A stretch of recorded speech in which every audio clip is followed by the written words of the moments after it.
All right, guys, let's get some NCAA basketball picks and props for Saturday, March 16th slate of games. Trey, let's take a look at that leaderboard. Have you start us off? Yeah, guys, yesterday I gave out Mississippi State plus 9.5 going up against Tennessee. They won this game by 17 points. I said sprinkle some on the money line. Hopefully you guys listened because they just absolutely dominated. Dalton Connect was a one-man show. Was not enough. Yep, great play there. I had a big money line. I gave out Ohio State on the money line going up against Illinois. They were plus 200. They broke my heart. This team is leading the entire second half besides the last minute, and they couldn't get it done down the stretch. Illinois took the game by 3. So heartbreak for Ohio State.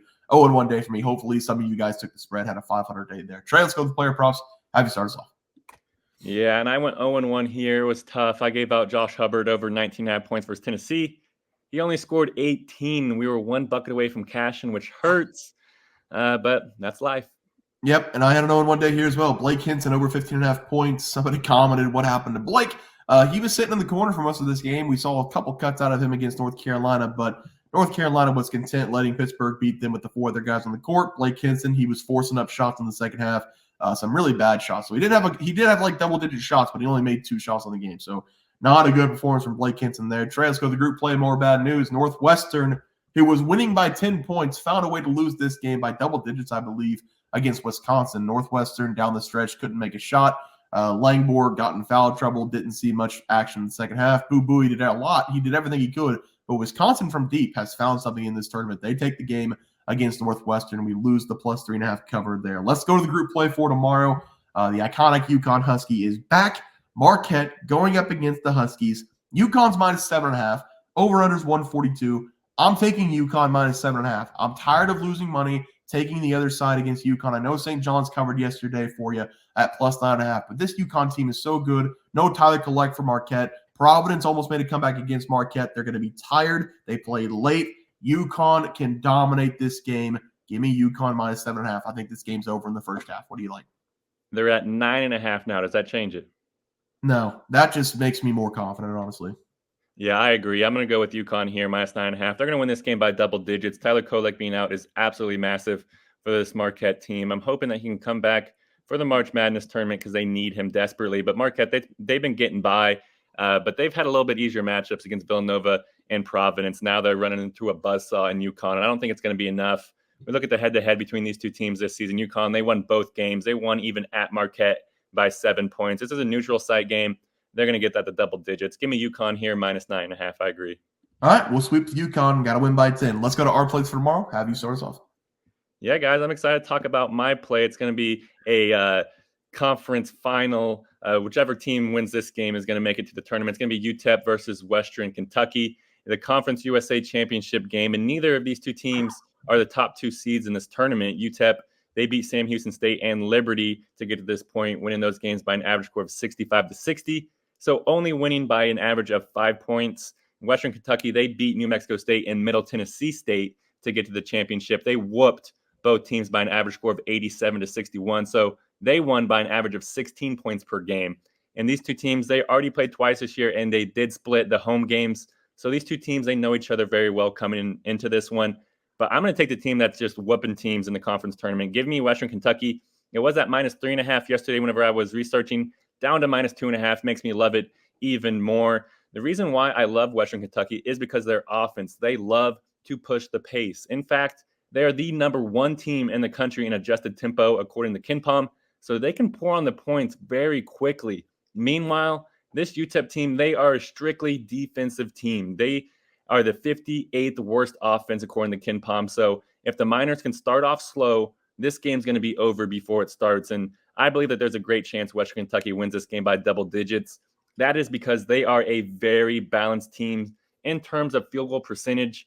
They shoot 46.8% as a team. That's the 67th highest in the country. And they force opponents to shoot 41.3% from the field. That's the 50th lowest rating in the country. So they can pour on the points and lock you down on the defensive end as well. So give me Western Kentucky here. They're going to roll here. I don't know why the spread is what it is. Just pull out your hammer and smash it. Give me Western Kentucky minus 2.5 against UTEP. Yep, I do like to play there for you. For my play today, I'm going to be looking at the SEC tournament game. We had Tennessee go down. We had Kentucky go down. We had Alabama go down yesterday. All the Giants are getting killed, and now we have a match between Texas A&M and Florida. Texas A&M, the underdog. They were plus 2.5 last night when I was writing it. Probably a little bit more right now. What do we got, Trey, as a spread? Plus 2.5 still. Plus 2.5. Perfect. I'm going to smash Texas A&M here. Plus 2.5, getting the points in this matchup. Both teams are coming into this game playing great basketball. Florida was able to take down Alabama very easily, winning that game by 14 points. Nothing new there.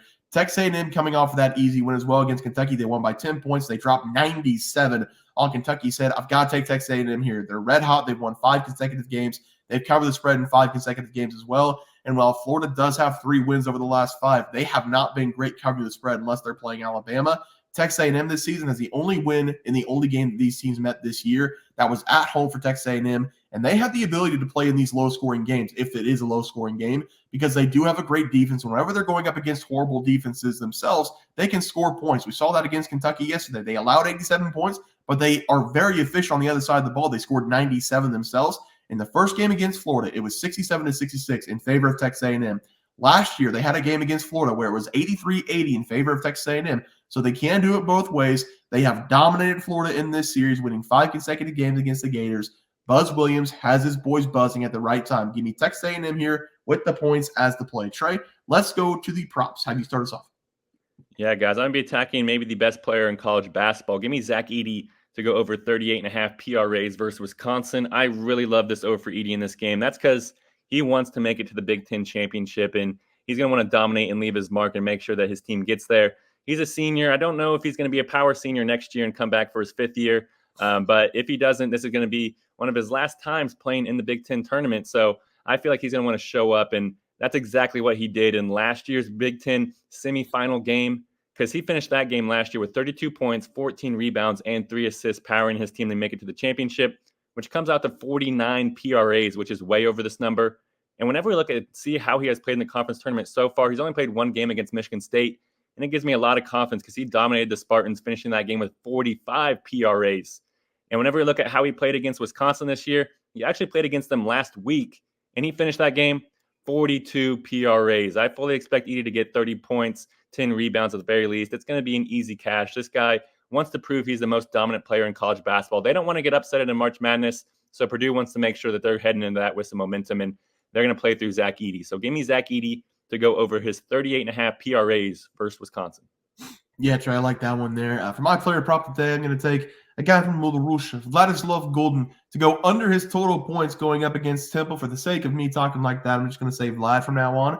I really like this underplay, and I typically don't give out unders, but Temple played a weird lineup in the first game against FAU this season. Vlad in the first game, he had 21 minutes. He scored only 12 points in the game. He took 8 shots, and that was because Temple was running out a smaller lineup, and they're already small to begin with. And Vlad has been a monster over the last 7 games. He scored 20-plus points in 6 of those last 7, which makes me a little bit nervous to take the under. But I'm going to rely on the stats in this game. He played 21 total minutes in the first game. He's been averaging 29 per game on the year. Temple, they ran out a lineup that forces FAU to play with all guards. In that game against Temple, he was very effective in the game, but they couldn't keep him on the floor with the way Temple was playing. I expect Temple to do the exact same thing in this game because it was a very close contest. It was very competitive. They only lost by 12 points in that game. Give me Vlad to go under his total points against Temple as the play here. I know he's been a monster, but I'm going off of what I saw in the first game. Give me Vlad under his total points against Temple as the play here. Trey, let's go to the graphic. How do you start us off? And I just checked that dropped at 16.5 for you. I love that number. Pretty good. And for me, we went with Western Kentucky, went down a point. Now it's -2.5 versus UTEP. Love it so much. Western Kentucky, they're the better team. They're red hot right now, heading to the championship game. So they're going to show up here. Also going with Zach Edey over 38.5 PRAs versus Wisconsin. The dude's a stud. He's going to show up here and lead his team to the championship game. Yeah, but I'm going with Texas A&M here, +2.5 going up against Florida. I think they're going to win this game outright, but I'm going to take the points because I learned my lesson on the Ohio State game yesterday. And they give me Vlad Goldin to go under his 16.5 points against Temple. Again, Temple played a small lineup. I think it's going to force FAU to sit the big man. Give me his under points as the play there, guys. That's going to do it for the NCAA basketball plays and props for Saturday, March 16th slate of games. If you guys enjoyed the content, please be sure to drop a like on this video and subscribe channel below. See you guys next video, and thanks for watching. Super Bowl. We also have 12,000 subs coming right around the bend. We're at 10,200. We're going to give away 2 tickets to anybody to any game they want. NBA, NFL, college basketball. It doesn't matter. We can wait until the new season for NFL. Any game you want to go, whenever we get to 12K, we're going to have that giveaway coming up as well. Leaderboard. We had multiple questions this morning about how to become a member for the YouTube channel. Let's do that really quick tutorial. You're going to go to youtube.com. You're going to go to Bears Profit Plays. You're going to search it in. You're going to hit our thing. There's a join button right just to the right of subscribe. You're going to click that. There's two options. You have the Bear Pack for $4.99. That gives you access to YouTube member plays.